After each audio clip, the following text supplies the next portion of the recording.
Hey y'all, my name is Emma Walters, and I just wanted to come on here real quick and make a brief video about Adderall addiction. I just feel like I hope I can share some experience with y'all that might be helpful. I've seen some videos on YouTube about this topic, but I feel like there's kind of somewhat of a lack of information going on, and I just wanted to share my perspective here. I do not believe that Adderall use in all cases is harmful. Of course, there are a lot of people with legitimate ADHD or ADD diagnoses, and we know that it can be helpful for some people.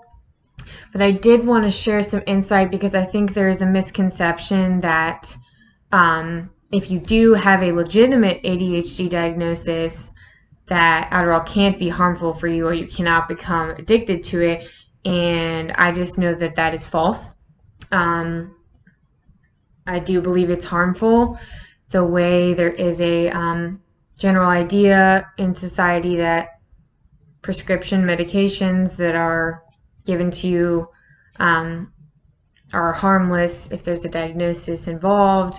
I think we think of prescription drugs differently, when in reality, Adderall is incredibly similar to methamphetamine, with just one molecular difference. Yeah, so I just want to share my story with Adderall addiction. I was diagnosed with ADHD when I was 8 years old. I had extensive testing done. I have suffered with ADHD my whole life. For me, the most intense symptom is inability to focus and pay attention. I could not read. I struggled extremely with school. I pretty much learned how to BS my way through it. And it was obvious to my mom and teachers that this was going on. So I was put on medication at age 8. For me, I have several mental health diagnoses, with generalized anxiety being one of the most prominent. So for me, stimulant medications just immediately increase that, cause panic attacks, paranoia, agitation. I was already experiencing a lot of agitation from my ADHD. But anyway, once I got older, I started to see all the benefits of stimulants in that the biggest thing was I could finally focus. I felt like the lights were turned on. All of a sudden, I felt like I could function and be a productive member in society. And society and school, the workplace is all very much that go, go, go mentality. It's ingrained in us in America to always be doing more. There's a lack of presence in the moment. It's very much about the next thing we can do, going beyond. And that's a lot of pressure for everybody, regardless of if you have ADHD or not. So the appeal of stimulants is clear. And the euphoria, you feel content in your own skin. You want to eat less, which as someone with an eating disorder, that's great. And even if you don't have an eating disorder, especially as a woman, there are societal standards. This pressure you feel with social media and various media influences. We compare ourselves to other people chronically. There's a lot of fundamental issues going on. So for me, I was never on the medications very long. In elementary and middle school, I was tried on various ones, like Ritalin, Adderall, Concerta, Focalin. And for me, it always caused suicidal ideation when I was younger. But when I began seeing psychiatrists in high school, it changed for me. I felt all those benefits of stimulants and I wanted more. Instantly, it clicked in my brain. This is the solution. This is what I need. And at first, my grades increased. I was able to pay attention and engage more in the classroom. I was also working simultaneously while being in high school. there's a ton of homework, AP classes, all these things. I felt like I was prettier, skinnier, more successful, more productive, and I was sucked in. And so for me, addiction runs in my family. So honestly, a big warning I just want to put out here is if you have, ask your parents, because sometimes addiction is stigmatized and kept in the dark. There's a lack of understanding with that addiction is a disease that often requires treatment. But just ask your family, because you may not know. Addiction, alcoholism, substance use disorder is extremely prevalent. It's a lot more common than people think. So I didn't know the extent of it in my family. But it was there, so that's a factor. But it doesn't always have to be a factor for there to become dependence on a substance and abuse of that substance as a maladaptive coping mechanism, lack of self-worth, that state of identity confusion we're in adolescence and even beyond. And I think just the pressure of that societal standard I talked about, of the go, go, go, being in the future, always wanting to be better instead of being able to be where you're at and slow down and be in the moment. Those things all contributed, right? And contribute to it in other people. But for me personally, it was a drastic downhill road very, very quickly. There is quick dependence with Adderall. You develop a tolerance fairly quickly, and you will soon realize that the withdrawal effects of Adderall are brutal, especially when you're on a high dose. It doesn't matter if you have addiction or not. You're going to be increased to a higher and higher dose pretty quickly. Psychiatrists will do that. And pretty soon you might be taking 100 milligrams of Adderall a day. And when you don't have it, for all of a sudden you need it to do just incredibly basic tasks like cleaning your room, taking out the trash, doing the dishes, maybe even a minor homework assignment that you would have been able to complete before. Maybe with struggle to pay attention, but you would have been able to complete it, and now these become things you cannot do without Adderall. You feel extreme depression, like soul-crushing depression, and if you already have depression involved, diagnosis before that, it makes it worse. And that's where suicidal thoughts, suicidal ideation, and even attempts or successful suicide come into play. There are lots of stories. You can see news reports on YouTube and the internet of people that have committed suicide in Adderall withdrawal because it's so intense in your body, in your mind, that it feels like it's never going to end. Just extreme fatigue, apathy, exhaustion. And you just feel like a failure because Adderall creates this artificial standard that's raised of now you're hyperproductive, you're all in school and work and everything, and then it feels like that's being taken away and now you're nothing. But part of what I wanted to convey in this video is just that it does, and you can get off Adderall if it will not last. That feeling will improve. It just takes a long time. For me, very quickly, I became a tweaker. I lost everything. It became my only purpose in life was Adderall, and then more Adderall. I stayed up for days. I started becoming delusional and psychotic, having episodes of psychosis, extreme paranoia that just got worse with lack of sleep, thinking people were after me, hallucinating, thinking things were there that weren't there. I began skipping school.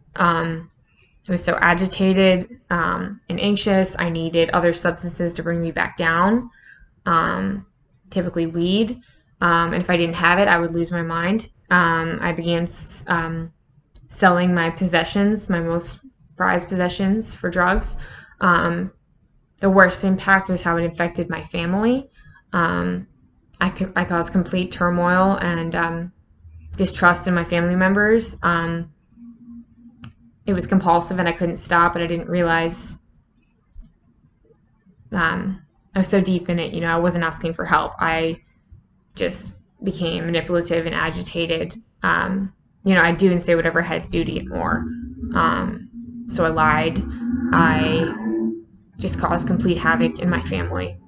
And all this was confusing for my mom, of course, because, I mean, I had a prescription from my doctor.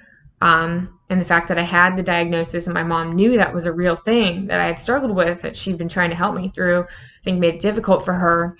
A couple months in, you know, everyone, my mom and psychiatrists, realized I was abusing it and that it was becoming worse and worse. And so my mom started locking up the prescription in a safe and giving me 1 pill a day. So then I had to get more from other people, particularly my boyfriend at the time. And his house became like my meth house. You know, I skipped school every day to go there. I would do all my homework, but not show up to school. So it was incredibly confusing for people. And, you know, of course, all those things, my art was a huge part of it too. I'm doing more art. I'm engaged in these things. I'm more beautiful, all these things. And it became all I was doing was getting that artificial feeling and losing everything in life that was really valuable to me and just talking about it. Like with him, talking to other people about all my dreams and aspirations because I feel so good and on top of the world. But really, I'm not doing anything and I'm losing everything that really means anything to me. And I traumatized my family. I traumatized my siblings, especially with the episodes where I became psychotic. And my memory is very screwed up. I don't have full recollection of everything. It causes brain damage. And my brain became so below baseline. I wasn't producing the correct neurotransmitters that eventually I was, you know, taking Adderall just to try to get back to what would have been a normal baseline. I think a good example of Adderall addiction was when, you know, I was so tormented by this prescription being in the safe that I've been trying to crack it and trying to figure out how to get in. But my attempts all didn't work, and I tried to set up in cameras, all these elaborate things, just desperate to get in there. It was tormenting me. And so one day in this Adderall panic, I turned on the shower, left it running, grabbed this giant safe and put it in a trash bag, and I'm running down the lawn with my family screaming after me, trying to stop me, and there's clothes all over the lawn, and I throw the safe into an Uber in a laundry basket and leave, hoping to try to destroy the safe. And of course, there was nothing behind any of that. But yeah, it was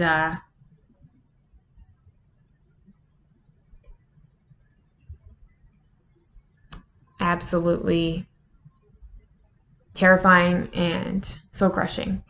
So just for me, it took a very long time to be able to get off Adderall. I went to treatment. You know, other substances were involved for me. But getting off Adderall was the hardest, and I mean, it's just completely different, stand out from any other substance like alcohol that I've experienced. It took a really long time to get back to normal. I felt like I could not feel emotions properly, that I could not function. I felt like a shell of a human being. It felt like Adderall became my entire identity.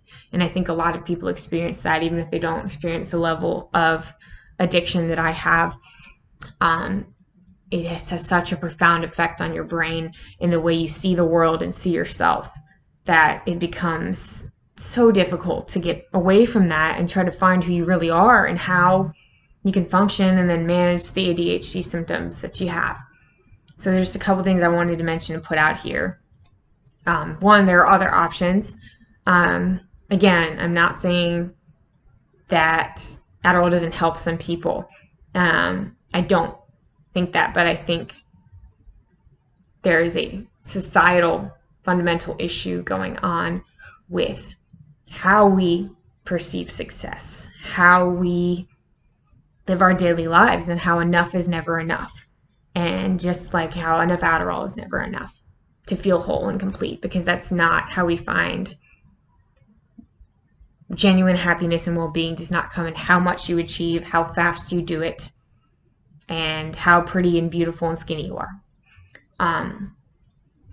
I just think that is a fundamental issue we need to address. But for me, I eventually was able to find medication that helps, not with the zinger, like boom, instant gratification way. But for me, clonidine has helped a lot with my ability to focus.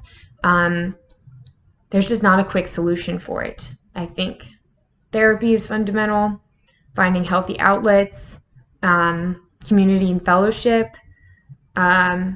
I get that in recovery programs when I work for my university and 12-step.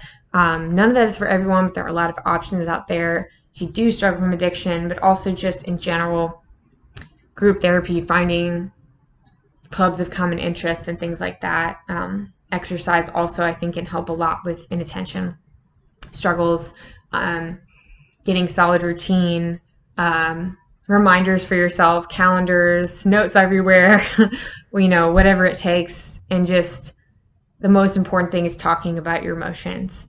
I think another societal thing is that we don't like to be vulnerable, and we try to hide that and have a mask on and be the go-getter and the positive one, or just, repress, stuff it, and that doesn't work. Eventually it all will spill out everywhere. We all experience difficult emotions at varying levels, but especially like depression.